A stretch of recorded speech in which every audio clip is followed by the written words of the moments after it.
Hello everyone. बेटा आज हम क्लास 7 का चैप्टर 7 पढ़ेंगे। 6 ऑलरेडी मैंने आपको पढ़ा दिया है। इसमें हम पढ़ेंगे इंट्रोडक्शन टू फोटोशॉप। इसमें बेटा जो फोटोशॉप का एक सॉफ्टवेयर CS3 उस पर हम वर्क करना सीखेंगे। ओके, सो स्टार्ट करते हैं। देखिए, कभी कभी आप सोचते होंगे कि एक पिक्चर, एक पोस्टर में एक पिक्चर जो है वो कैसे एक अच्छे से फ्लॉलेस और परफेक्ट फॉर्म में मौजूद होता है। ठीक है, ये सारी चीज़ें बेटा ये टेक्नोलॉजी के डेवलपमेंट से हुई है, जिसको हम फोटोशॉप कहते हैं। ठीक, फोटोशॉप एक कंप्यूटर प्रोग्राम है जो कि हेल्प करता है ब्यूटिफिकेशन में और मैनिपुलेशन में किसी भी पिक्चर के लिए। और ये प्रोग्राम जो है जिसमें ढेर सारे टूल्स होते हैं और एप्लीकेशन होते हैं जिसका हम मतलब जिसका यूज़ करके हम अपने पिक्चर को फ्लॉ बना सकते हैं, बिल्कुल क्लियर बना सकते हैं, उसको रिसाइज कर सकते हैं, उसके रिजोल्यूशन को चेंज कर सकते हैं, उसके इमेज के कलर को करेक्ट कर सकते हैं, टोन और भी बहुत सी चीज़ें हैं जो हम इनके जो प्रोवाइड टूल्स हैं उनको हेल्प लेके हम अपने पिक्चर को काफ़ी अट्रैक्टिव वे में रिप्रेजेंट कर सकते हैं। देखिए, उन्हीं में से एक एडोब फोटोशॉप है जो कि जिसको ज़्यादातर लोग फ़ोटोशॉप ही कहते हैं।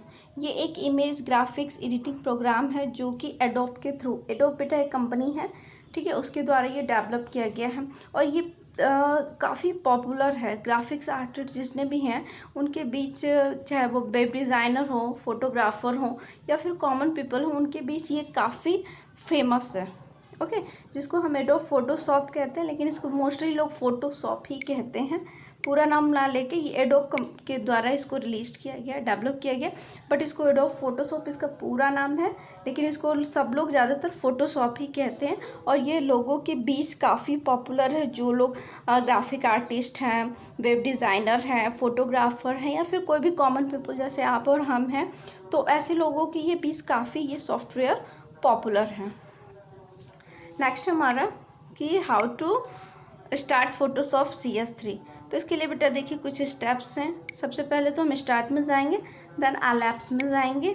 वहाँ आने के बाद हम लिस्ट में से adobe design premium CS3 open करेंगे, फिर वहाँ पे एडोब फोटोशॉप CS3 सेलेक्ट करेंगे। देन जब हम इसको सेलेक्ट कर लेंगे तो ये ओपन होगा, तो इसका लुक कुछ ऐसा होगा। आई होप आपको दिख रहा होगा। यहाँ पे टाइटल बार है, ये ऑप्शन बार है, ये टूल्स पैनल है, यहाँ पे ये मेनू बार है, यहाँ पे हमारे कलर प्लेट हैं। Okay, tools in Photoshop CS3। देखिए बेटा, फोटोशॉप CS3 में ढेर सारे टूल्स होते हैं। इन्हीं टूल्स का हेल्प जो होता है वो हमारा वर्क को काफ़ी, मतलब जो भी हमारे नीड्स हैं उनके अकॉर्डिंग टू हम अपने टूल्स को यूज़ करते हैं और हम इसको अपने रिक्वायरमेंट के हिसाब से अपने पिक्चर को जो भी हमें इफेक्ट देना है हम देते हैं। देखिए, इन सब टूल्स का यूज़ करके आप जो आपकी पिक्चर की जो ब्यूटी है उसको आप और इन्हेंस कर सकते हो, बढ़ा सकते हो और आप पिक्चर के लुक को भी चेंज कर सकते हो। फोटोशॉप के जो टूल प्लेट होते हैं वो 4 सेक्शन में मतलब डिवाइड होते हैं। उनके जो नेचर वर्क है, जो उनके वर्क ऑफ नेचर है, ठीक, नेचर ऑफ वर्क के हिसाब से ये टूल्स 4 सेक्शन में डिवाइड होते हैं। जैसे कि पाथ है, टूल्स पाथ, टेक्स्ट और शेप टूल, ठीक, printing tool and view tool, ये ढेर सारे इसमें इनको डिवाइड किया गया है। जैसा जिस टूल का जैसा यूज है उसको उस सेक्शन में रखा गया। अब देखिए, फर्स्ट है हमारा सिलेक्शन टूल। सिलेक्शन टूल में ये देखिए चीज़ों को सेलेक्ट करने के लिए मोस्टली यूज़ होता है। नेक्स्ट हमारा ये टूल्स यहाँ दिया हुआ है, ये सारे टूल्स आते हैं सिलेक्शन टूल के अंतर्गत। नेक्स्ट है हमारा path, text and shape tool. Path, text and shape tool में हम rectangle tool, rounded rectangle tool, ellipse tool, polygon, line, custom shape, ये सारे टूल्स, ये जितने भी टूल्स यहाँ दिए हुए हैं ये सारे टूल्स आते हैं हमारे path, text and shape tool में। नेक्स्ट हमारा पेंटिंग टूल। इसका यूज़ मोस्टली पेंटिंग के लिए यूज़ होता है। हमें किस टाइप की पेंटिंग करनी है उसके हिसाब से ये जितने भी टूल्स हैं वो सारे हमारे पेंटिंग टूल में आ गए हैं। नेक्स्ट है हमारा व्यू टूल। व्यू टूल का यूज़ किसी भी चीज़ को सर्च करने के लिए होता है, तो ये व्यू टूल के अंदर जितने भी टूल्स हैं वो व्यू टूल में आ गए हैं। अब देखिए, नई फाइल अगर बनाना हो तो उस कंडीशन में हम क्या करते हैं, सबसे पहले फाइल मेनू में जाते हैं, देन न्यू पे क्लिक करते हैं। वहाँ पे जैसे ही हम जाएंगे तो यहाँ पे कुछ आपके एक डायलॉग बॉक्स होगा जिसमें आपके कुछ डिटेल्स मांगता है, जैसे कि नेम हो गया, फिर आपकी पिक्चर की साइज हो गई, रिजोल्यूशन हो गया, बैकग्राउंड कॉन्टेक्ट हो गया, कलर मोड हो गया, ये मांगता है। उसके बाद जब हम ये सब कुछ फिल कर देते हैं तो वहाँ पे एक ओके क्लिक करने के लिए आता है। देखिए, ये सारी चीज़ें हैं कि आपको पिक्चर की विड्थ क्या है, हाइट क्या है, बैकग्राउंड क्या है, कलर मोड क्या है, ये सब कुछ करने के बाद लास्ट में आपको ओके पे क्लिक आता है। जब आप ओके पे क्लिक कर दोगे तो वहाँ पे एक ब्लैंक सीट आ जाएगा, जहाँ पे आप अपने जो भी आपको पिक्चर क्रिएट करना है आप यहाँ पे कर सकते हो। देखिए, ये वो एरिया है जो आपको पिक्चर क्रिएट करना है, आप यहाँ पे कर सकते हो। नेक्स्ट है कि आपको अगर कोई इमेज इंसर्ट कराना है तो कैसे कराएंगे, तो सेम वैसे पहले तो हम उस प्लेस पे जाएंगे, ठीक, जहाँ हमें पिक्चर को इंसर्ट कराना है। देन हम फाइल में जाएंगे, फिर वहाँ पे एक प्लेस डायलॉग बॉक्स आएगा, वहाँ से फिर हम जो भी पिक्चर को सेलेक्ट करना है सेलेक्ट कर लेंगे और प्लेस बटन पे क्लिक करके हम उस फोल्डर से पिक्चर को इम्पोर्ट कर लेंगे। नेक्स्ट जब हम पिक्चर को लेंगे तो वहाँ पे हम जैसे पिक्चर पे क्लिक करते हैं तो वहाँ पे पिक्चर के जो पॉइंट होते हैं यहाँ बनते हैं, छोटे छोटे पॉइंट बनते हैं, ठीक। इस यहाँ पे आप ड्रैग करके पिक्चर को इंक्रीज डिक्रीज साइज कर सकते हो, रोटेट कर सकते हो। नेक्स्ट हमारे अब ये फाइल को आप चाह रहे हो सेव करना, तो हम फिर फाइल मेनू में जाएंगे, सेव ऑप्शन पे जाएंगे, लेकिन हम सेव में जाके हम सेव एज में जाएंगे क्योंकि ये पिक्चर ऑलरेडी हमारे सिस्टम में है, हमारे मोबाइल में है, तो वो सेव होगा ही। लेकिन हम उसको नए नाम से कुछ चेंजेस करके सेव करना चाहते हैं तो हम सेव एज में जाएंगे, देन हम जो भी उसको नाम देना चाहें फाइल नेम बॉक्स में जाके हम उसको नाम देंगे, देन हम उसको सेव बटन पे क्लिक करके उसको डिज़ायर लोकेशन में सेव कर लेंगे। नेक्स्ट हमारा कि अगर ऑलरेडी हमने कोई फाइल सेव की है उसको ओपन करना है तो हाउ वी विल ओपन, तो सबसे पहले हम ओपन में जाएंगे फाइल मेनू के, वहाँ पे ओपन डायलॉग बॉक्स आएगा, वहाँ से हम जो भी फाइल ओपन करना चाहते हैं उसको हम सेलेक्ट कर लेंगे, देन हम उसको ओपन बटन पे क्लिक करके ओपन कर लेंगे। अब नेक्स्ट हमारा कि किसी इमेज को अगर हमें सेलेक्ट करना है फ़ोटोशॉप में उस पर वर्क करने के लिए तो हम कैसे सेलेक्ट करेंगे, तो सिलेक्शन टूल जो है उसके थ्रू हम अपने पिक्चर को सेलेक्ट करेंगे। तो बेटा फर्स्ट में आपका मार्क्यू टूल जो है वो एक इमेज के ऊपर आपके सिलेक्शन के लिए यूज़ होता है, और ये जो रेक्टेंगुलर है, एलिप्टिकल्स है, single row and single column marquees है, तो जैसा हमारा नीड है उसके अकॉर्डिंग टू हम इसको ले लेंगे। अब देखिए, to select an area of image और होल इमेज, अगर आपको कोई इमेज है उसका पूरा एरिया सेलेक्ट करना है या फिर पूरे इमेज को ही सेलेक्ट करना है, कोई एरिया हो या फिर पूरा इमेज हो, तो उस कंडीशन में हम मार्क्यू टूल का यूज़ करते हैं। तो सबसे पहले हम अपने इमेज को ओपन करेंगे, फिर राइट क्लिक करके मार्क्यू टूल को एक्टिव कर लेंगे, फिर मार्क्यू टूल के प्लेट्स अपीयर हो जाएंगे, वहाँ पे हम जाके मार्क्यू प्लेट से मार्क्यू टूल को हम कोई चार ओपन होता है यहाँ से हम कोई एक ओपन सेलेक्ट कर लेंगे हमें जैसी ज़रूरत है। फिर हमें जो भी अगर पूरे इमेज को सेलेक्ट करना है तो हम उसके ऊपर माउस ले जाके पूरी इमेज को सेलेक्ट कर लेंगे, अगर हमें किसी एक पार्ट को करना है तो कर लेंगे। और जैसे ही हमारा जब इमेज पे वो क्लिक करेगा तो वहाँ पे एक डॉटेड लाइन बन जाएगी। देखिए, ये मार्क्यू टूल से हमने इसका जो ये है स्वॉर्ड तलवार जो है हमने इसको लिया, तो देखिए यहाँ पे एक लाइनिंग बन गई है, मतलब कि हमने इसके तलवार को सेलेक्ट कर लिया है सिर्फ। नेक्स्ट हमारा लैसो टूल का यूज़ भी किसी इमेज के एक एरिया को सेलेक्ट करने के लिए होता है, लेकिन ये आपको फ्रीडम होता है चूज़ करने के लिए कि आपको इरेगुलर शेप एरिया चाहिए। पॉलीगॉन लैसो टूल जो होता है वो किसी भी ऑब्जेक्ट को सेलेक्ट करने के लिए कई तरीके से एंगल से आप उसको चाहे ड्रॉ स्ट्रेच लेना है तो स्ट्रेच कर सकते हो, या फिर ड्रॉ करके लेना है तो ले सकते हो। मतलब कि मैग्नेटिक लैसो टूल का यूज़ किसी भी एरिया को रिस्पॉन्सिबली वेल डिफाइंड एज के थ्रू आप इसको सेलेक्ट कर सकते हो। और ये जो टूल्स होते हैं वो फ्री हैंड होते हैं, ठीक। फ्री हैंड मतलब कि देखिए एक सिलेक्शन जब हम करते हैं, मैं यहाँ आपको जस्ट बता रही हूँ, एक सिलेक्शन हम जब ड्रैग करते हैं तो वो ऐसे ऐसे होता है, और फ्री सिलेक्शन जो होता है तो वो इमेज को ऐसे ऐसे ऐसे करके फ्री फॉर्म में हम सेलेक्ट कर सकते हैं।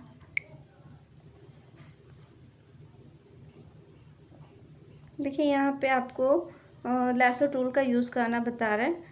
तो देखिए ये लैसो टूल में सबसे पहले तो वो गया लिया उसको, और फिर उसको लैसो टूल के थ्रू उसको सेलेक्ट कर रहा है, देख रहे हैं। ये बस अगर इसको ये एरिया चाहिए तो फ्री हैंड से गया यहाँ पे, और यहाँ से ऐसे ऐसे ऐसे ऐसे ऐसे से इतने एरिया को सेलेक्ट किया। देखिए यहाँ पे वही दिखाया है। मैजिक वॉन्ड टूल, इसका जो यूज़ होता है किसी भी एडजेसेंट एरिया को सेलेक्ट करने के लिए होता है। सेम कलर, अगर आप चाहते हो कि इमेज का जो सेम कलर वही रहे, और किसी भी एडजेसेंट एरिया में जो सटा हुआ एरिया है, मतलब कि कोई पिक्चर है, दो पिक्चर्स है, दोनों सटे हुए हैं, आप चाहते हो उसी को बस लेना है, तो उस कंडीशन में इस टूल का यूज़ होता है। Quick selection tool, quick selection tool जो होता है इसका भी यूज़ किसी भी इमेज के क्विक सिलेक्शन के लिए होता है। अगर आप चाहते हो कि आप जब माउस ड्रैग करो तो वो ऑटोमेटिकली सेलेक्ट हो जाए, या फिर उसके जो किनारे हैं इमेज के वो भी एक साथ हो जाए, तो उसके लिए हम क्विक सिलेक्शन टूल का यूज़ करते हैं। अब नेक्स्ट हमारा कि मूविंग एन इमेज, अगर हमें किसी इमेज को एक प्लेस से दूसरे प्लेस पे मूव कराना है तो हम उसके लिए मूव टूल का यूज़ करते हैं।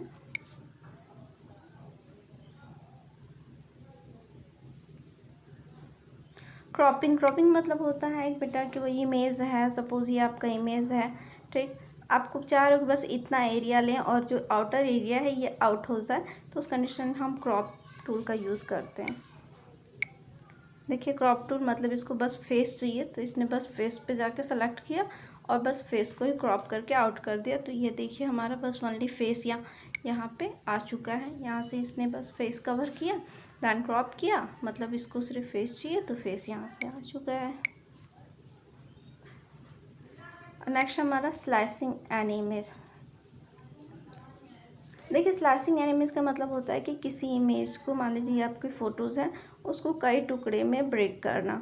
ओके, तो इसको हम जैसे जिक्सा करते हैं वैसे आपको इसको करना है, मतलब कि एक इमेज के कई टुकड़े कर देना, ठीक, फिर उनको अलग अलग सेक्शन में डिवाइड करके, या फिर उसको जैसे चाहे वैसे रख सकते हैं। लेकिन इसमें यह होता है कि आपका वो बिल्कुल स्ट्रेट होना चाहिए, ठीक, जितने भी किनारे हैं अगर हम जो भी डिवाइडेड सेक्शन के, वो किनारे बिल्कुल स्ट्रेट होने चाहिए। और इसका ज़्यादातर जो यूज़ करते हैं वो वेब डिज़ाइनर यूज़ करते हैं किसी भी वेबसाइट के पेज को डिफरेंट तरीके से क्रिएट करने के लिए। देखिए स्लाइस टूल जो है वो 2 टाइप्स के हैं, एक तो नेमली स्लाइस है और एक स्लाइस सेलेक्ट है। Slice divided the image while, slice जो है इमेज को डिवाइड करता है, जबकि स्लाइस सेलेक्ट जो है वो एग्जिस्टिंग स्लाइड को मॉडिफाई करने के लिए यूज़ होता है। अब देखिए नेक्स्ट हमारा using brush and paint bucket tool. जैसा कि आप जानते हैं कि ब्रश टूल का यूज़ होता है किसी भी पार्ट में धीरे धीरे कलर करने के लिए, और अगर मान लीजिए आपके पास ब्रश है तो आप ब्रश से धीरे धीरे कलर करोगे, लेकिन आपके पास बाल्टी में कलर भरा हुआ है, आप चाहते हो कि नहीं एक जगह को पूरा इसी कलर से भर दूँ, तो उस कंडीशन में हम पेन बकेट टूल का यूज़ करते हैं। नेक्स्ट हमारा colour replacement, just as the name colour, मतलब कलर को रिप्लेस करना, मतलब एक कलर की जगह पे दूसरी कलर को अप्लाई करने के लिए हम कलर रिप्लेसमेंट टूल का यूज़ करते हैं। जो भी हमें अगर कलर यूज़ करना है, सपोज यहाँ पे देखिए इसमें रेड है, ठीक, और फिर कलर रिप्लेसमेंट टूल का यूज़ करके कलर प्लेट में से जाके इसने ग्रीन की, रेड की जगह ग्रीन चूज़ कर दिया। अब देखो यहाँ पे ग्रीन हो गया। नेक्स्ट हमारा पेंट बकेट टूल। अभी जस्ट मैंने बताया कि पेंट बकेट टूल का जो ये होता है वो किसी भी इमेज के पार्ट को, इंटायर सिलेक्शन जो भी हमने किया है उसको पूरे को कलर करने के लिए यूज़ होता है। अब देखिए यहाँ पे क्या है, यहाँ पे देख रहे हो कि ये पीले कलर से कर दिया, येलो कलर से कर दिया। अब ये जो हमारा बचा हुआ पार्ट है हम चाह रहे हैं कि पूरे में कलर कर दें, तो बेटा ये बस एक कंडीशन होता है कि ये कहीं से खुला नहीं होना चाहिए। अगर खुला जगह है, सपोज़ आप एक बाल्टी में कलर डाल रहे हो, अगर वो बाल्टी फटी हुई है तो नीचे भी पूरा कलर फैलेगा। तो उस कंडीशन में हम क्या करते हैं कि जो हमारा इमेज है वो कहीं से खुला नहीं होना चाहिए। अदरवाइज़ अगर हम जब पेंट बकेट टूल का यूज़ करें तो वो कलर पूरे में फैल जाएगा। तो देखिए यहाँ पे अब ये क्या किया, पूरे में कलर वो किया है। तो अगर ये खुला रहेगा तो ये जो येलो है ये भी ग्रीन ही देखे वो होगा, लेकिन ये ओपन नहीं है पार्ट, तो ये बस बैकग्राउंड में ही रह जाएगा। नेक्स्ट हमारा ग्रेडियंट टूल। देखिए ग्रेडियंट टूल का यूज़ होता है जब आप चाहते हो कि टू कलर, अगर कोई इमेज है उसमें दो या दो से ज़्यादा कलर को आप ब्लेंड करना चाहते हो, तो उस कंडीशन में हम ग्रेडियंट टूल का यूज़ करते हैं। यहाँ पे देखिए 5 टाइप के ग्रेडियंट होते हैं, linear, radical, angle, reflected and diamond gradient. देखिए यहाँ पे इसको यूज़ किया है। सबसे पहले हम उस इमेज के पार्ट को सिलेक्ट करेंगे जहाँ आप ग्रेडियंट फिल करना चाहते हो। ठीक, कोई भी हम टूल वो करके क्विक सिलेक्शन टूल के थ्रू हम उसको सेलेक्ट कर लेंगे। देन राइट क्लिक करके पेंट बकेट टूल में जाएंगे, वहाँ से फिर ग्रेडियंट टूल चूज़ करें। जब ग्रेडियंट टूल हम चूज़ करेंगे तो देखिए यहाँ हमारा एक डायलॉग बॉक्स आए कि कितने कलर को मिक्स करके आप ग्रेडियंट करना चाहते हो। तो देखिए यहाँ पे ये येलो और ऑरेंज को मिक्सअप करके किया है। ठीक,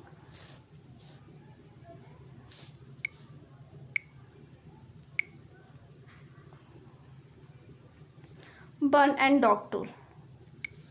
देखिए बर्न एंड डॉग टूल का यूज होता है किसी भी एरिया को डार्कन करने के लिए, मतलब कि गाढ़ा करने के लिए, या फिर उसको डॉग करने के लिए, या फिर लाइट करने के लिए, या फिर डार्क करने के लिए। देखिए सेम वैसे इरेज़र टूल है। इरेज़र टूल का यूज़ होता है कि कलर को इरेज करने के लिए। आप जैसे कुछ रॉन्ग राइट कर देते हो तो आप इरेज़र से आप उस चीज़ को इरेज करते हो। तो सेम वैसे देखिए इसने ये कलर किया है, आप चाह रहे हैं कि नहीं ये कलर हटा दूँ, तो जस्ट इरेज़र टूल का यूज़ करके उसको ऐसे ऐसे ऐसे ऐसे इरेज किया है, तो वहाँ पर वो कलर हट गया है। रीटचिंग। देखिए रीटचिंग टूल का यूज़ होता है कि जो आपके स्क्रैच है, फिर ब्लैमिश्ड है, या फिर इनकॉन्सिस्टेंसीज हैं जो भी आपकी इमेज पे हो, उसको फिक्स फ्लॉ करने के लिए होता है। जबकि हीलिंग ब्रश जो टूल होता है वो आपके एक 3 हिडन टूल होते हैं, जिसमें स्पॉट हीलिंग ब्रश टूल है, पैच टूल है और रेड आई टूल है। ठीक, देखिए स्पॉट हीलिंग ब्रश टूल जो होता है ये हमारे जो मतलब जैसे कि होता है ना हमारे फेस पे रिंकल्स आ जाते हैं या झुर्रियाँ पड़ जाती हैं, तो उनको मतलब जो हमारा स्पॉट, अगर हमारे चेहरे पे अगर कोई दाग धब्बे हैं तो उनको हटाने के लिए यूज़ होता है जैसे कोई क्रीम। तो वैसे ही स्पॉट हीलिंग जो होता है वो स्पॉट को हील करने के लिए होता है। मतलब कि कोई दाग धब्बे, अगर आपने कोई फ़ोटो क्लिक किया, सपोज़ देखो ये फ़ोटो क्लिक हुआ है, ऑलरेडी इसका यहाँ एक दाग है। अब इस दाग को हटाने के लिए हम स्पॉट हीलिंग टूल का यूज़ करेंगे और इस दाग को हम रिमूव कर देंगे। नेक्स्ट है healing brush tool. Healing brush tool का जो कि हमारे जो भी स्पॉट हीलिंग ब्रश टूल की तरह ही ये है, और ये स्क्रैचेस को, जो ब्लैमिश है उसको, डार्क स्पॉट्स अगर किसी इमेज में है तो उनको रिमूव करने के लिए यूज़ हो। देखिए जैसे कि इस फोटो में आप देख रहे हैं कि यहाँ पे एक लाइनिंग बनी हुई है, मतलब कि ये स्माइल कर रहा है। इस पर्सन का, जो जिस भी पर्सन का फ़ोटो वो स्माइल कर रहा है, इसके माथे पे, फोरहेड पे एक लाइनिंग बन रही। तो अब ये क्या किया है, इसको डार्क स्पॉट जो है उसको क्या किया, हटा दिया। यहाँ पे देख रहे हो, यहाँ पे आप देख रहे हो कि है वो चीज़, यहाँ पे आप देख सकते हो कि वो देखिए यहाँ पे ये चीज़ बन रहा हुआ है, बट यहाँ पे वो चीज़ गायब हो गई है। तो इन सब चीज़ों को हटाने के लिए हम हीलिंग ब्रश टूल का यूज़ करते हैं। अब पैच टूल जो है तो इसका जो है कि हमारे जो भी पोर्शंस हैं, ठीक है, उसको कंसील करने के लिए यूज़ होता है। हमारे मतलब पिक्चर का जो भी पोर्शन है इरेगुलरली शेप्ड है, मतलब हमारा फेस है तो दो कलर में दिख रहा है, कहीं डार्क कहीं लाइट। ठीक, तो इसका यूज़ होता है कंसील करने के लिए, मतलब जैसे कंसीलर वर्क करता है कि पूरे फेस को एक तरह से कर देता है, तो वैसे कंसील का यूज़ होता है पूरे को एक कलर से करना। देखिए जैसे कि यहाँ पे आप देख रहे हो कि यहाँ पे देखिए दाग है, ये पिक्चर में आपको यहाँ शो कर रहा है। ठीक है, अब कंसील तो यूज़ करके देखिए वो जो दाने वगैरह हैं उनको हटा के एक कलर कर दिया है। Red I tool. देखिए जो स्पेसिफिक पॉइंट होते हैं डार्कनेस के, उनको ये specific point red hide hydrate आई के थ्रू हमारे जो इमेज में अगर है तो उसको हम स्पेसिफिक पॉइंट होते हैं जो डार्कनेस के लिए यूज़ होते हैं। नेक्स्ट है हमारा clone stamp. Clone stamp as the name clone, clone मतलब कि to make duplicate of any one, किसी एक का डुप्लीकेट बनाना हमारा क्लोन होता है। ठीक, तो ये जो होता है किसी भी एक इमेज के पार्ट का हम क्लोन बना सकते हैं। मतलब कि एक इमेज है, उसको अगर दो तरीके से हम उसको दिखाना चाहें तो हम उस कंडीशन में क्लोन का यूज़ करेंगे। देखिए ये पिक्चर आप देख रहे हो, इसमें एक क्रिकेटर क्रिकेट का, अब इसी का क्लोन बनाना है तो देखिए 1 2 3 जितना आपको क्लोन बनाना है आप बना सकते हो। सेम पिक्चर के 3 क्लोन बन गए। नेक्स्ट है हमारा कि अगर किसी इमेज पे टेक्स्ट राइट करना है तो हम अगर कुछ जैसे कि डिस्क्रिप्शन हमें लिखना है तो उस कंडीशन में हम टेक्स्ट बॉक्स का यूज़ करते हैं इमेज के ऊपर कुछ राइट करने के लिए। देखिए तो उसके लिए हम टेक्स्ट बॉक्स पे जाएंगे, देन हमको जो भी टाइप करना है वहाँ पे टाइप टूल पे जाके हमें जो भी टाइप, जैसे ये पिक्चर है, अब इसके ऊपर हमें लिखना है ब्यूटीफुल फ्लावर्स, तो हम टेक्स्ट बॉक्स का यूज़ करेंगे, देन टाइप टूल का यूज़ करके हमें जो भी टाइप करना है हम टाइप कर लेंगे। अपने हिसाब से उसका कलर, डिज़ाइन, फॉन्ट जो भी चेंज करना है हम यहाँ से चेंज करके इसको अप्लाई कर देंगे। नेक्स्ट हमारा रैपिंग टेक्स्ट। रैपिंग टेक्स्ट जो होता है वो हमारे टेक्स्ट को डिफरेंट शेप्स में डिफाइन करने के लिए यूज़ होता है। ठीक, टाइप टूल में गए, वहाँ पे हमने ब्यूटीफुल, देखिए यहाँ पे हमने ब्यूटीफुल फ्लावर लिख दिया, लेकिन रैपिंग टेक्स्ट में जाके हम इसको कई तरीके का स्टाइल दे सकते हैं। देखिए यहाँ पे जस्ट वो हमारा स्टाइल चेंज हो गया। देखिए अब नेक्स्ट हमारा कि ये लेयर। फ़ोटोशॉप में लेयर जो होते हैं, अगर आप फ़ोटोशॉप के ये सेपरेट फिल्म्स में हो सकते हैं, जैसे कि ट्रांसपेरेंसी सीट है। ठीक, each layer contains own discrete contents. हर एक लेयर का अपना एक डिस्क्रीट कंटेंट होता है। इंडिविजुअली लेयर जो होते हैं ऑब्जेक्ट के साथ क्रिएट होते हैं, जिसमें हम जो भी कंपोजिट इमेज क्रिएट कराते हैं। यहाँ से हम लेयर को जो अदर लेयर हैं या उनके बैकग्राउंड को बिना इफ़ेक्ट किए हम नए लेयर को ईज़िली चेंज करके अपने वर्क को काफ़ी ईजी बना सकते हैं, अट्रैक्टिव बना सकते हैं।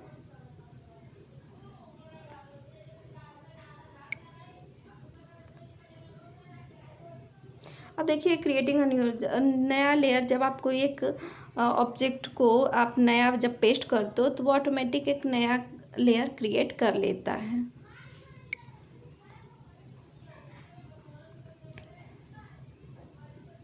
बेटा अब इसके बाद और कुछ भी नहीं है।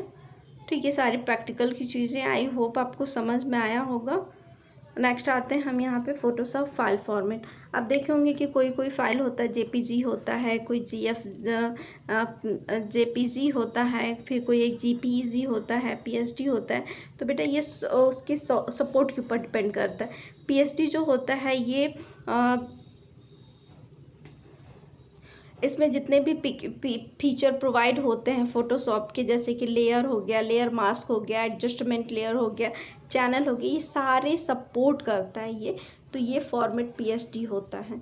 ठीक, और ये ज़्यादातर होम प्रिंटर जितने भी होते हैं उनको ये ईज़िली एक्सेप्ट कर लेता है। नेक्स्ट हमारा जेपीजी होता है जॉइंट फोटोग्राफिक एक्सपर्ट ग्रुप होता है। और इसका जो ये एक एक्सटेंशन होता है इमेज फाइल का, इसका मतलब ये शो कराता है कि मोस्टली ये एक्सटेंशन फाइल अगर है .jpg लगा हुआ तो मतलब कि ये इमेज फाइल है। और ये काफ़ी इजी होता है ऐसे फाइल को अपलोड करना, ट्रांसफ़र करना, फिर शेयर करना या फिर किसी भी साइट पे स्मॉल साइज़ में पोस्ट करना। नेक्स्ट हमारा GIF जो है ग्राफिक इंटरचेंज फॉर्मेट में होता है, और इसका यूज़ ज़्यादातर जो भी वेब ग्राफिक्स होते हैं, ठीक, या फिर वेब के फ़ोटोज़ होते हैं उनके लिए ही यूज़ होता है, और ये वेब ग्राफिक्स के फॉर्मेट में होते हैं। नेक्स्ट हमारा PNG का फुल नेम हमारा पोर्टेबल नेटवर्क ग्राफिक्स, और ये जस्ट GIF के साथ ही सपोर्ट करते हैं। और ट्रांसपेरेंसी इनकी होती है, लेवल की जितने भी लेवल होते हैं उनमें ट्रांसपेरेंसी होती है, और ये एक बेटर फॉर्मेट में होते हैं, और ये जस्ट सेम GIF फाइल की तरह होते हैं।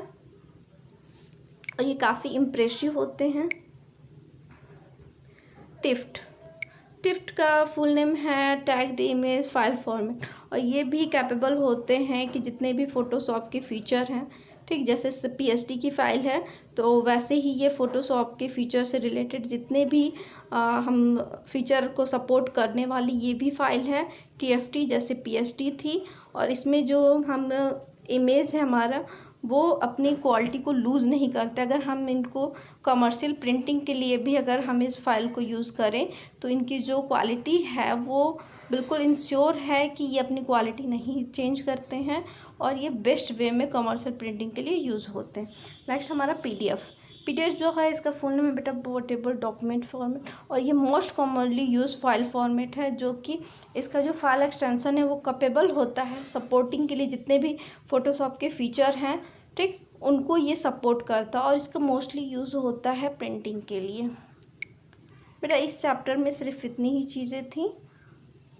नेक्स्ट हमें ये बता रहा है कि जो पहला ओरिजिनल फ़ोटोशॉप डेवलप किया गया था वो जॉन और थॉमस नॉल ने किया था, जिसको इमेज प्रो बोला गया था, और ये एडोब के साथ लाइसेंस के रूप में, मतलब कि इस लाइसेंस इसको मिला एडोब के साथ 1989 में, और ये फर्स्ट टाइम रिलीज़ हुआ फ़ोटोशॉप 1.0 के नाम से फरवरी 1990 में।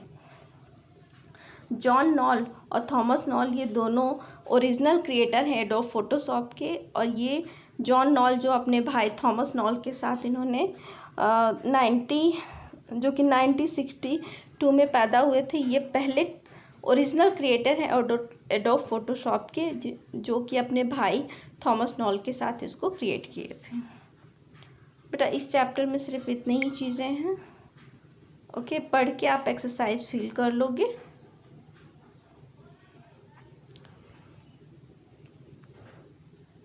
Thank you all.